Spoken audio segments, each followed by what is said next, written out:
Hello friends, welcome back to my channel. എൻ്റെ പേര് ലിനിയ. അപ്പോൾ പുതിയൊരു വീഡിയോയിലേക്ക് സ്വാഗതം. ഇന്ന് നമ്മളിപ്പോൾ ഒരു നോർത്ത് ഇന്ത്യൻ താലി കഴിക്കാനായിട്ട് പോവാണ് കേട്ടോ. അപ്പോൾ ലണ്ടനിലേക്കാണ് നമ്മൾ ഈ താലി കഴിക്കാനായിട്ട് പോകുന്നത്. അപ്പോൾ നമ്മൾ ഇതിനു മുന്നേ ഒരു വീഡിയോ അപ്ലോഡ് ചെയ്തായിരുന്നു. നമ്മൾ സ്വീഡൻ്റെ തന്നെ അടുത്തുള്ള ബേർട്ടൺ ഓൺ ദ വാട്ടർ എന്ന് പറഞ്ഞിട്ടുള്ള വില്ലേജിലേക്ക് ഒരു ഡേ ട്രിപ്പായിട്ട് പോയത്. അപ്പോൾ അതിൻ്റെ ബാക്കിയായിട്ടാണ്. അപ്പോൾ അവിടെ നിന്ന് ഹാഫ് ഡേ കഴിഞ്ഞ് നമ്മൾ അടുത്ത സ്ഥലത്തേക്ക് തിരിച്ചതായിട്ടാണ് ഈ താലിക്കായിട്ട് നമ്മൾ പോകുന്നത്. അപ്പോൾ നമ്മളൊരു 5 പേർക്ക് പറ്റിയൊരു താലി കഴിക്കാനായിട്ടാണ് പോകുന്നത്. ഇത്തിരി എക്സ്പെൻസീവ് ആയിരുന്നു കേട്ടോ. 155 pounds ആയിരുന്നു അതിന്. പക്ഷെ നമ്മൾ ഡിവൈഡ് ചെയ്തെടുത്തപ്പോൾ കുഴപ്പമില്ലായിരുന്നു. എന്നാൽ കൂടിയും കുറച്ച് എക്സ്പെൻസീവ് ആണെന്ന് വേണമെങ്കിൽ പറയാം. പിന്നെ നോർത്ത് ഇന്ത്യൻ സ്റ്റൈൽ ആയിരുന്നുകൊണ്ട് പകുതി വെജിറ്റബിൾസും നോൺ വെജും എല്ലാം കൂടെ മിക്സപ്പ് ആയിരുന്നു കേട്ടോ. പിന്നെ എല്ലാ കറികളും ഓഫ് കോഴ്സ് നോർത്ത് ഇന്ത്യൻ താലി ആയതുകൊണ്ട് നോർത്ത് ഇന്ത്യൻ ടേസ്റ്റിൽ തന്നെ ഉള്ളതായിരുന്നു കേട്ടോ. നമ്മൾ താലി ഓർഡർ ചെയ്ത് കഴിഞ്ഞിട്ട് ആദ്യം തന്നെ ഒരു സ്റ്റാർട്ടർ കൊണ്ടുവന്ന് തന്നായിരുന്നു കേട്ടോ. സ്റ്റാർട്ടർ കഴിഞ്ഞിട്ട് പിന്നെ മെയിൻ, അതായത് ആ വലിയ പ്ലേറ്റ് വരുന്നോടെ വരെ കുറച്ചധികം സമയം എടുത്തായിരുന്നു. ആ സമയത്തിനുള്ളിൽ ശരിക്കും പറഞ്ഞിട്ടുണ്ടെങ്കിൽ നമ്മുടെ വിശപ്പ് ചെറുതായിട്ട് കെട്ടു തുടങ്ങിയായിരുന്നു എന്നൊരു സംശയമുണ്ട്. സത്യം പറഞ്ഞാൽ ഇന്ത്യക്ക് പുറത്ത്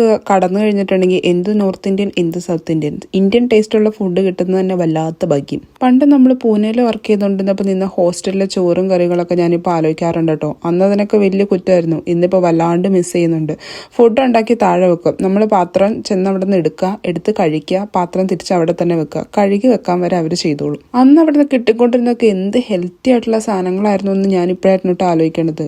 ദാലിൻ്റെ കറികൾ എപ്പോഴും ദഹി ഉണ്ടാവും, അതായത് നമ്മുടെ യോഗട്ട്, പിന്നെ രാജമ്മയോ അങ്ങനെ എന്തോ ഒരു സാധനം, മുളപ്പിച്ച പയറ്, ബ്രിഞ്ചാൾ, അങ്ങനെ എല്ലാ ഹെൽത്തി ആയിട്ടുള്ള സാധനങ്ങളായിരുന്നു കിട്ടിക്കൊണ്ടിരുന്നത്. പനീർ, നോൺ വെജ് ആണെങ്കിൽ കൂടിയും എല്ലാവരും നന്നായിട്ട് ഉണ്ടാക്കിക്കൊണ്ടിരുന്നത്. ഇപ്പം ആ കറികളൊക്കെ വല്ലാണ്ട് അങ്ങോട്ട് മിസ് ചെയ്യണം. അതെങ്കിലും ഇപ്പം ആരെങ്കിലും ഉണ്ടാക്കി തരാണ്ടായിരുന്നെങ്കിൽ വളരെ നന്നായിരുന്നു എന്ന് വിചാരിക്കാറുണ്ട്. But life just goes on.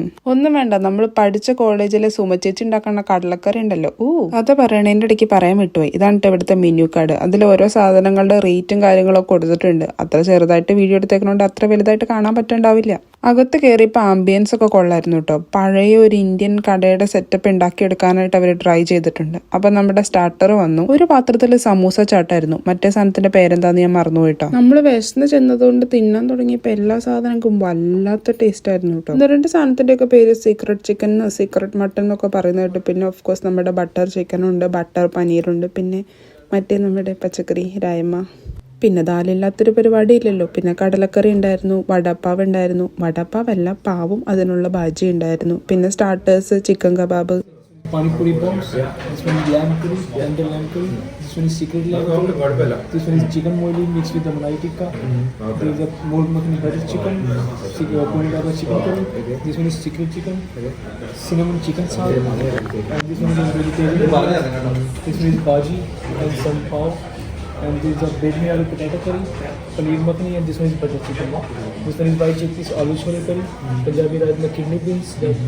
This one is dal makhani, kale pakoda. അപ്പോൾ എല്ലാ സാധനങ്ങളുടെ പേരൊക്കെ കിട്ടില്ലേ. പുള്ളി നൈസായിട്ട് നിന്ന് എക്സ്പ്ലെയിൻ ചെയ്യണതിൻ്റെ ഇടയ്ക്ക് കയറി ഞാൻ ബ്ലാ ബ്ലാ പറയണ്ടെന്ന് കരുതി നിർത്തിയതാണ് കേട്ടോ. അപ്പോൾ നമ്മൾ പാനിപ്പൂരിന്ന് അങ്ങോട്ട് തുടങ്ങിയേക്കാന്ന് വിചാരിച്ചു. ഞാൻ പണ്ട് പാനിപ്പൂരിയുടെ അത്ര വലിയൊരു ഫാനൊന്നും ആയിരുന്നില്ല കേട്ടോ. എല്ലാവരും കഴിക്കുന്ന കാണുമ്പോഴും എനിക്ക് അങ്ങനെ വലിയൊരു നൊസ്റ്റാൾജിക് ഫീലിംഗ് ഒന്നും പാനിപ്പൂരിയോട് പണ്ടേ തോന്നാറുണ്ടായിരുന്നില്ല. പിന്നെ തിരിച്ചു കടിക്കാത്ത എന്തിനേയും കഴിക്കുന്നുള്ളൊരു പ്രകൃതം ഉള്ളത് കൊണ്ട് ഒന്നും വിട്ട് കളഞ്ഞില്ല. ശരിക്കും പറഞ്ഞാൽ എനിക്കിങ്ങനെ ഇന്ത്യൻ ഫുഡ് അല്ലാണ്ട് വേറെ സ്ഥലങ്ങളിൽ, അതായത് വേറെ ആളുകളുടെ റെസ്റ്റോറൻറ്റുകളിൽ പോയി ഇറ്റാലിയനോ സ്പാനിഷോ അങ്ങനെയുള്ള റെസ്റ്റോറൻറ്റുകളിലൊക്കെ പോയി അവരുടെ ഒതൻറ്റിക് ആയിട്ടുള്ള ഫുഡൊക്കെ കഴിക്കണം എന്നൊക്കെ വലിയ ആഗ്രഹമുണ്ട്. പക്ഷെ എന്താണെന്നറിയില്ല, പറഞ്ഞു വരുമ്പോൾ നമുക്ക് നമ്മുടെ മസാലയും കാര്യങ്ങളും ഇല്ലാത്തപ്പോൾ എന്തോ പ്ലെയിൻ ഫുഡ് കഴിക്കുന്ന പോലെ തോന്നും. ഞാൻ പണ്ട് ഇതിനു മുമ്പ് ഞാൻ ഗ്ലോബൽ ബൊഫേയിൽ പോയി വീഡിയോ ഇട്ടിട്ടുണ്ടായിരുന്നു. അപ്പോൾ അതിനകത്താണെങ്കിലും എല്ലാം മിക്ക രാജ്യങ്ങളുടെയൊക്കെ സാധനങ്ങളുണ്ടെന്നാണ് അവർ അവകാശപ്പെടുന്നത്. അങ്ങനെ മിക്ക രാജ്യങ്ങളുടെ ടൈറ്റിലോട് കൂടിയ സാധനങ്ങൾ അവർ വെച്ചിട്ടുണ്ടായിരുന്നു. പക്ഷെ നമ്മൾ അവിടെ ചെന്ന് കഴിക്കുമ്പോൾ ഒരു ബ്ലാൻഡ് ആയിട്ടുള്ളൊരു ഡയറ്റ്, ഇപ്പം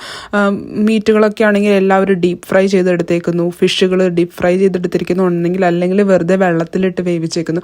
അപ്പോൾ ഞാനൊരു തായ് ഇതായിരുന്നു തോന്നുന്നു, സൂപ്പായിരുന്നു തോന്നുന്നു കുടിച്ചത്. ശരിക്കും പറഞ്ഞാൽ നമ്മുടെ മീൻകറിക്കകത്ത് മുളക് പൊടിയൊന്നും ഇല്ലാണ്ട് കുറേ വെള്ളം കോരി ഒഴിച്ച് മീൻകറി ഉണ്ടാക്കുന്ന പോലെ എനിക്ക് തോന്നി. അപ്പം ചിലപ്പോൾ അത് അവരുടെ നല്ല ഒതൻറ്റിക് ആയിട്ടുള്ള ടേസ്റ്റി ആയിട്ടുള്ള ഡിഷ് ആയിരിക്കും. പക്ഷെ നമുക്ക് നമ്മുടെ ഫുഡിനോട് വല്ലാത്തൊരു ഒബ്സെഷൻ ഉള്ളതുപോലെ എനിക്ക് തോന്നാറുണ്ട്. നമ്മുടെ ഡെയിലി ലൈഫിൽ ഓൾറെഡി ബ്രേക്ക്ഫാസ്റ്റിൻ്റെ ഒരു പോർഷനിൽ ഇംഗ്ലീഷ് ഫുഡിൻ്റെ ഒരു അതിപ്രസരം വന്നു തുടങ്ങിയിട്ടുണ്ടോ എന്നൊരു സംശയമുണ്ട്. കാരണം നമ്മൾ രാവിലെ രാവിലെ ഒരിക്കലും തന്നെ പുട്ടോ ഉപ്പുമാവോ അല്ലെങ്കിൽ ദോശ ഇഡ്ഡലി ഒന്നും തന്നെ ഉണ്ടാക്കാറില്ല. മിക്ക ദിവസം തന്നെ നമുക്ക് ഫ്ലേക്സോ അല്ലെങ്കിൽ ടോസ്റ്റ് യോഗട്ട് അങ്ങനെയുള്ള സാധനങ്ങൾ എന്തെങ്കിലും ആയിരിക്കും നമ്മുടെ ബ്രേക്ക്ഫാസ്റ്റ്. പിന്നെ നമ്മൾ ഡ്യൂട്ടിക്ക് പോയിട്ടാണെങ്കിലും ഇടയ്ക്ക് സ്നാക്കിങ്ങിന് അവരൊരു ബ്രേക്ക്ഫാസ്റ്റിന് വിടും. അപ്പം നമ്മൾ ബ്രേക്ക്ഫാസ്റ്റിനായിട്ട് മിക്കപ്പോഴും തന്നെ മുട്ട പുഴുങ്ങിയതാണ് കൊണ്ടുപോകാറ്. മുട്ട പുഴുങ്ങിയതും ഒരു ബനാന എന്ന് പറഞ്ഞിട്ടുണ്ടെങ്കിൽ നമ്മുടെ നാട്ടിലെ റോബസ്റ്റ് പോലത്തെ ഒരു പഴമാണ്.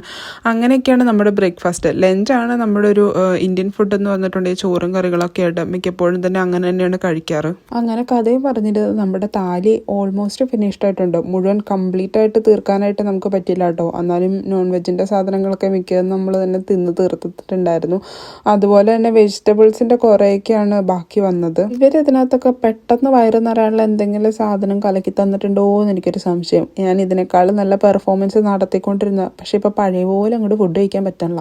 ഫുഡ് കഴിച്ചൊക്കെ ഇറങ്ങിയപ്പോഴേക്കും ഒരുമാതിരി രാത്രി ആയിരുന്നു കേട്ടോ. ഇപ്പോൾ ഇവിടെ സന്ധ്യ ആവുന്നത് 8 മണി കഴിഞ്ഞിട്ടാണല്ലോ. അപ്പം അത്യാവശ്യം രാത്രിയായി തന്നെ കൂട്ടിക്കോ. ഇനി നമുക്ക് ചെന്ന് കിടന്നുറങ്ങിയിട്ട് മിക്കവർക്കും തന്നെ നാളെ രാവിലെ എണീറ്റ് ഡ്യൂട്ടിക്ക് പോകാനുള്ളതാണ്. അതുകൊണ്ട് നമ്മൾ വേഗം തന്നെ കുടുംബം പിടിക്കാനായിട്ട് നോക്കിക്കൊണ്ടിരിക്കുക. അപ്പോൾ എല്ലാവർക്കും ഇന്നത്തെ വീഡിയോ ഇഷ്ടപ്പെട്ടെന്ന് ഇരിക്കുന്നു. ബൈ.